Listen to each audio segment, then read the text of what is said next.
आज हम लोग पढ़ने वाले हैं IUPAC नामकरण। तो इसमें सबसे पहले जान लेते हैं कि IUPAC है क्या।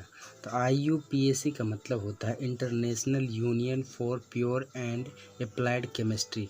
तो IUPAC जो होता है दो चीज़ों से मिलकर बना होता है। पहला हो गया पूर्व लग्न जिसे इंग्लिश में कहते हैं प्रीफिक्स, और दूसरा जो होता है अनुलग्न जिसे कहते हैं सफिक्स।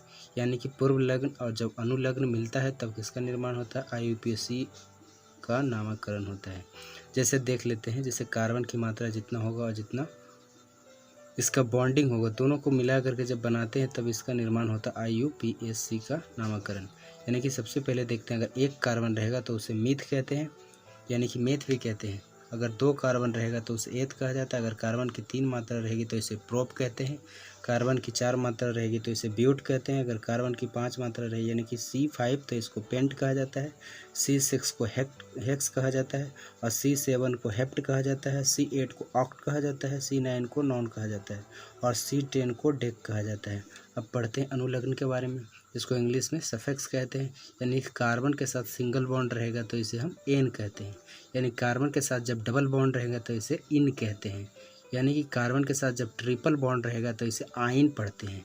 तो देखते हैं दो को हम डाई कहते हैं, 3 अगर रहेगा तो ट्राई कहते हैं, 4 रहता है तो इसको ट्रेट कहते हैं, 5 रहता है तो इसको पेंट पढ़ते हैं, और 6 रहता है तो इसको हेक्सा पढ़ा जाता है। तो देखते हैं, पहला एग्जाम्पल लेके, कोई भी एग्जाम्पल लेके हम समझते हैं। जैसे एल्किन का सूत्र होता है, एल्किन का सूत्र होता है CnH2n+2 होता है। और एल्कीन का होता है CnH2n होता है। और एल्काइन का होता है CnH2n-2। यानी कि इसमें जो होता है कि दोगुना से 2 कम होता है, यानी कि डबल से 2 कम होता है। और एल्कीन में जो होता है जितना कार्बन होता है उसका डबल जो होता है हाइड्रोजन होता है। और एल्केन में जो होता है जितना कार्बन होता है उसका डबल से 2 ज़्यादा होता है। यानी कि मान लिया यहाँ पर 2 रहेगा तो ये हो जाएगा 2 दूना 4 और +2 6 हो जाएगा। यानी कार्बन की 2 मात्रा तो यहाँ जो हो जाएगा हाइड्रोजन की 6 मात्रा। तो ही देखते हैं, पहले एग्जाम्पल लेकर समझते हैं। जैसे कोई भी एग्जाम्पल ले लेते हैं हम, जैसे ले लेते हैं हम C2H6। तो इसका सबसे पहले हम इसका आना चाहिए हमको क्या चीज़ निकालने के लिए, इलेक्ट्रॉनिक विन्यास आना चाहिए निकालने के लिए। तो हम जानते हैं कि कार्बन का इलेक्ट्रॉनिक विन्यास जब निकालते हैं तो कार्बन जो होता है C6 में आता है। तो इसका पहला में हो गया 2 और फिर हो गया 4, यानी कि इसकी बाहरी कक्षा में इलेक्ट्रॉनों की संख्या कितनी है, 4 हो गई। तो इसका इलेक्ट्रॉनिक विन्यास कितना हो जाएगा, 4 हो जाएगा। तो इसी तरह हम देखते हैं कि कार्बन कितना है, इसमें 2 गो है, तो इसमें कार्बन की मात्रा 2 हो गई। और इसकी हाइड्रोजन की मात्रा कितना है, 6। तो एक हाइड्रोजन यहाँ पर डालेंगे, एक हाइड्रोजन यहाँ पर डालेंगे, और एक हाइड्रोजन यहाँ पर, और एक यहाँ पर, और एक यहाँ हुआ, और एक यहाँ हुआ। हम जानते हैं कि हाइड्रोजन जो है इसका इलेक्ट्रॉनों की संख्या 1 होती है, इसका इलेक्ट्रॉनिक विन्यास 1 होता है, क्योंकि इसके पास एक ही इलेक्ट्रॉन होता है। तो इसमें इसका 1 इलेक्ट्रॉन हुआ, इसका 1 इलेक्ट्रॉन हुआ, हाइड्रोजन का 1 इलेक्ट्रॉन, हाइड्रोजन का 1 इलेक्ट्रॉन, हाइड्रोजन का 1 इलेक्ट्रॉन, सबके पास अपना अपना 1 इलेक्ट्रॉन हो गया। अब क्या करेगा, कार्बन के पास 4 इलेक्ट्रॉन है, तो 1 इलेक्ट्रॉन यहाँ पर होगा, 1 इलेक्ट्रॉन यहाँ पर, 1 इलेक्ट्रॉन यहाँ पर, 1 इलेक्ट्रॉन यहाँ पर। और इसी तरह इसका भी 4 को होगा, 1 यहाँ पे हुआ, 1 यहाँ पे, और 1 यहाँ पे, और 1 यहाँ पे। तो टोटल को जब मिलाते तो इसको कितना चाहिए था, इसका 2 को चाहिए था हाइड्रोजन को, तो इसका कंप्लीट हो गया 1 बॉन्ड। ये भी अपना 1 बॉन्ड को कंप्लीट कर लिया, और ये दोनों मिलाकर भी 1 बॉन्ड कंप्लीट कर लिया, ये भी अपना 1 बॉन्ड कंप्लीट कर लिया, ये भी कर लिया। उसी तरह ये सब क्या किया, आपस में बॉन्ड को कंप्लीट कर लिया। तो इसको हम बोल सकते हैं संरचना सूत्र। ये हो गया इसका संरचना सूत्र। अब इसका नामकरण कैसे करते हैं, तो सबसे पहले देखते हैं इसमें कार्बन की कितनी मात्रा है। कार्बन की 2 मात्रा है, तो कार्बन की 2 मात्रा को क्या कहा जाता है, एथ पढ़ते हैं।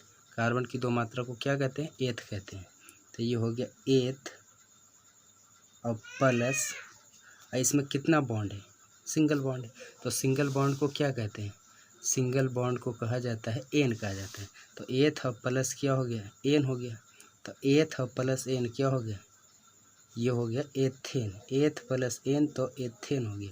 तो इसका क्या हो जाएगा, C2H6 का IUPAC नाम हो जाएगा एथेन, एथेन हो जाएगा। उसी तरह और एग्जांपल लेते हैं, जैसे ले लेते हैं C3H8 है, C3H8 ले लेते हैं। तो इसका पहले संरचना सूत्र बनाते हैं। ये C3 हो गया, 1 2 3 हो गया, और उसके बाद इसमें हाइड्रोजन की मात्रा कितना है, 8 हुआ, यानी कि 8 हाइड्रोजन है इसमें। 1 2 3 4 5 6 7 और एक 8 हो गया। हाइड्रोजन के पास एक अणु एक होता है, इलेक्ट्रॉनिक विन्यास इसका एक होता है, लिखते हैं। और कार्बन का 4 होता है, 1 2 3 4। उसी तरह इसका भी 4 हो जाएगा, 1 2 3 4। इसका भी 4 हो जाएगा, 1 2 3 4 हो गया। अब इसको क्या करेंगे, इसका बॉन्ड को कंप्लीट कर देंगे। ये बॉन्ड कंप्लीट हो गया, ये बॉन्ड कंप्लीट हो गया, क्योंकि इसमें देखिए 4 को हो गया, 1 2 3 और 1 4। अब इसका बॉन्ड कंप्लीट हो गया, इसका बॉन्ड कंप्लीट हो गया, इसका भी कंप्लीट हो गया। आपस में सब क्या किया, बॉन्ड बना लिया। तो ये बॉन्ड कौन सा हुआ, सिंगल बॉन्ड हुआ। लेकिन इसमें देखते हैं कि कार्बन की कितनी मात्रा है। तो इसका कार्बन की मात्रा कितनी, इसका ये हो गया संरचना सूत्र। संरचना सूत्र बोलेगा तो इसी तरह से हम इसको बना देंगे, संरचना सूत्र हो गया। अब इसका IUPAC नामकरण करना है। तो इसमें कार्बन की मात्रा कितना है, 1 2 3। तो 3 कार्बन को क्या कहा जाता है, प्रोप कहते हैं।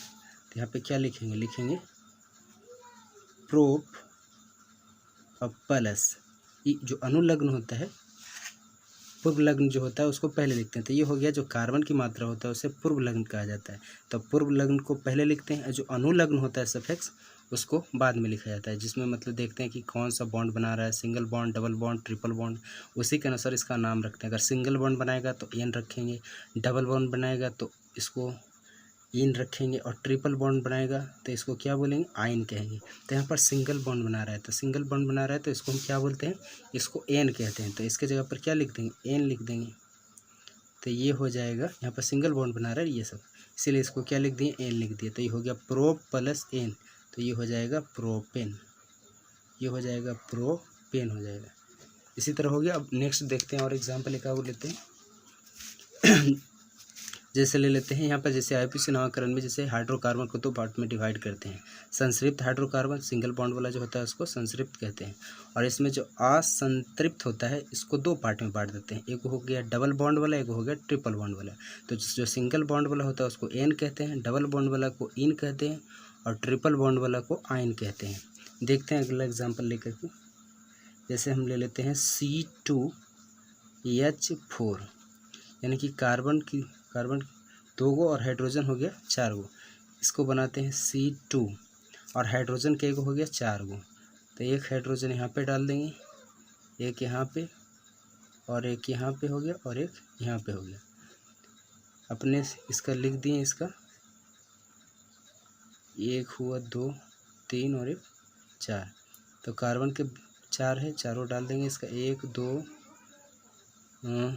2 हो गया, 3 4, 2 को बच गया तो क्या इधर तो नहीं डाल सकते हैं, 2 को यहाँ पे डाल देते हैं। इसी तरह इसका भी 1 2 3 4, ये एक बॉन्ड कंप्लीट हो गया, ये भी हो गया। उसी तरह इसका भी हुआ, इसका भी हुआ, और ये क्या करेगा, आपस में 2 इलेक्ट्रॉनों का पार्टनरशिप कर लेगा। तो इसका क्या हुआ, यहाँ पर तो सिंगल बॉन्ड, लेकिन यहाँ पर क्या होगा, कार्बन और कार्बन के बीच में डबल बॉन्ड हो गया। तो डबल बॉन्ड को क्या कहते हैं, इन कहते हैं। लेकिन उससे पहले देखते हैं कि इसका नामकरण के लिए सबसे पहले हमको क्या चाहिए, सबसे पहले हमको चाहिए पहला वाला। तो पहला वाला को क्या बोलते हैं, पहला वाला को बोलते हैं पूर्व लग्न, और बाद वाला को क्या बोलते हैं, अनुलग्न कहते हैं। तो पहले पूर्व लग्न को क्या लिखेंगे, इसको पूर्व लग्न के लिए, यानी कि कार्बन की 2 मात्रा है, तो कार्बन की 2 मात्रा को हम क्या कहेंगे, इसको कार्बन की 2 मात्रा को हम कहते हैं, कार्बन जब 2 रहता है तो उसको क्या कहते हैं, देखिए यहाँ पे कार्बन 2 को रहेगा तो इसको एथ कहते हैं। तो इसके जगह पर देखिए कार्बन कितना है, 2 है, तो इसके जगह पर लिख देंगे एथ, और प्लस इसमें बॉन्ड कितना है, तो बॉन्ड 2 है, तो 2 बॉन्ड रहता है, इसको क्या करते हैं, इन कहते हैं। तो ये हो जाएगा इन, तो एथ प्लस इन तो क्या हो जाएगा, एथीन हो जाएगा। था और ई तो थी हुआ ना, तो ये क्या हो गया, एथीन। तो इसका नामकरण हो गया। अगर पूछेगा C2H4 का IUPAC नामकरण क्या होगा, नाम क्या होगा, तो हम क्या बताएंगे, एथीन कहेंगे इसको। उसी तरह और एग्जांपल लेते हैं, जैसे ले लेते हैं C2H2 ले लेते हैं। C2H2 ले लेते हैं, यानी कि कार्बन 2 गो हो गया, 1 2, हाइड्रोजन कितना हो गया, हाइड्रोजन बेस में 2 गो हो गया। तो एक हाइड्रोजन यहाँ पे और एक हाइड्रोजन यहाँ पे, क्या करेगा, ये तो अपना एक को कर लेगा यहाँ पे कंप्लीट, लेकिन इसके पास बच जाता है कितना, 3 को, क्योंकि इसके पास 4 गो है टोटल।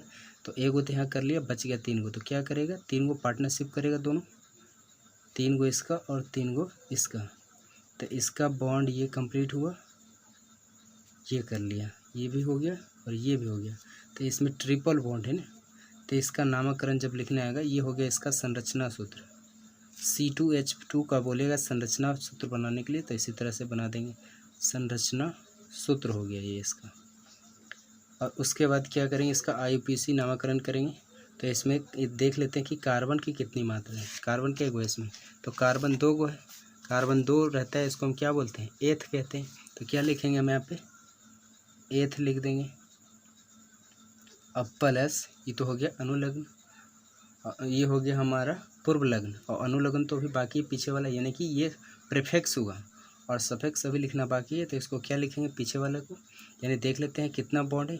पहला यानी कि लिखते हैं किसके अनुसार, कार्बन के अनुसार, जितना कार्बन रहेगा तो उसको आगे लिखते हैं, और देखते हैं कि बॉन्ड के अनुसार पीछे वाला लिखा जाता है। पीछे वाला किसको कहते हैं, अनुलग्न को कहते हैं। तो यहाँ पर कितना है, ट्रिपल बॉन्ड है। ट्रिपल बॉन्ड को क्या कहते हैं, ट्रिपल बॉन्ड को आइन लिखा जाता है। तो इसके लिए क्या लिखेंगे, आइन, आइन। तो ये हो गया एथ प्लस आइन, तो क्या हो गया, एथाइन हो जाएगा। एथ प्लस आइन क्या होगा, एथाइन होगा, लिख देते हैं एथाइन।